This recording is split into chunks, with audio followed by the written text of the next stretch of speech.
Suwandi Suryaningrat, putra dari GBH Suryaningrat dan merupakan cucu Sri Pakualam III.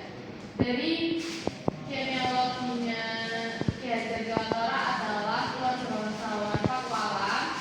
Sebagai bangsawan Jawa, beliau mengenyam pendidikan ELS. Ya, Bu. Jadi itu contoh dari orang nanti yang berisi apa tadi? Nama, data tempat dan lahir. Terus apa? Pendidikan. Latar belakang Keluarga.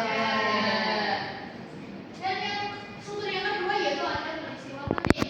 Jadi peristiwa penting itu berupa paparan cerita yang berisi dari berbagai kegiatan atau peristiwa saat tokoh mengalami masalah dalam memecahkan masalah, kemudian proses karirnya dan peristiwa menyenangkan, menyedihkan ataupun mengesankan juga dia mencapai mimpi dan cita-citanya. Nah, ini adalah contoh dari peristiwa penting. Ya, silakan siapa yang mau membantu? Silakan. Ya, pada sama saja. Sebagai figur dari keluarga bangsawan Pakualaman, Ki Hajar Dewantara memiliki kepribadian yang sederhana dan sangat dekat dengan formula rakyat. Jiwanya menyasar lewat pendidikan dan budaya lokal Jawa guna menggapai kesetaraan sosial politik dengan masyarakat banyak.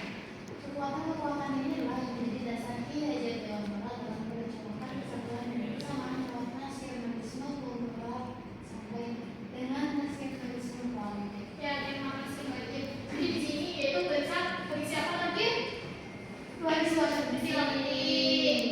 Dimulai dari Figur keluarga. keluarga.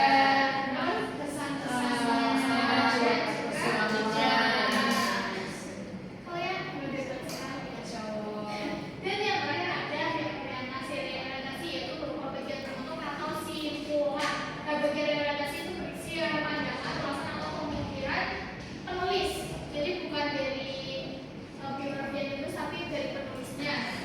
Dan ini adalah contoh dari reorientasi ya, yang belum membantu Ibu. Silakan Mbak Syifa.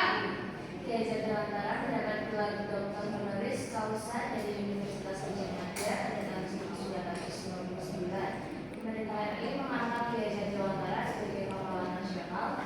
Meski perjuangannya belum selesai untuk mendidik putra bangsa, namun beliau telah menjadi pelopor lahirnya pendidikan di Indonesia. Ki Hajar Dewantara wafat pada 26 April 1959 dan dimakamkan di pemakaman keluarga Taman Siswa Wijaya Brata, Yogyakarta. Ya, terima kasih Mbak Syifa. Sampai sini ada yang mau ditanyakan atau sudah paham semua?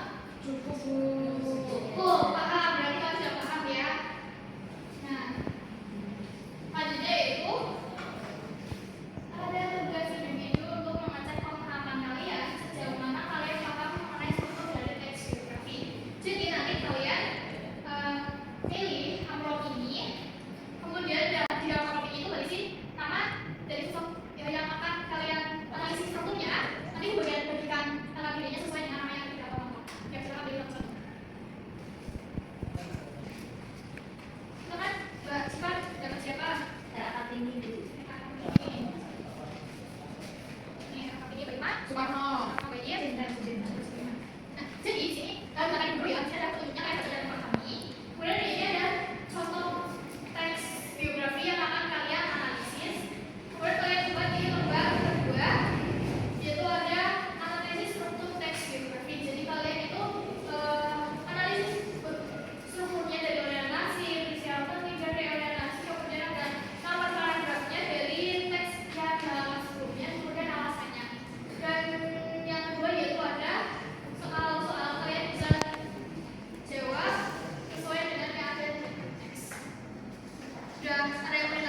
di paragraf 3 sampai 9 karena paragraf ini menceritakan perjalanan hidup Soekarno secara kronologis mulai dari kecil sampai dewasa.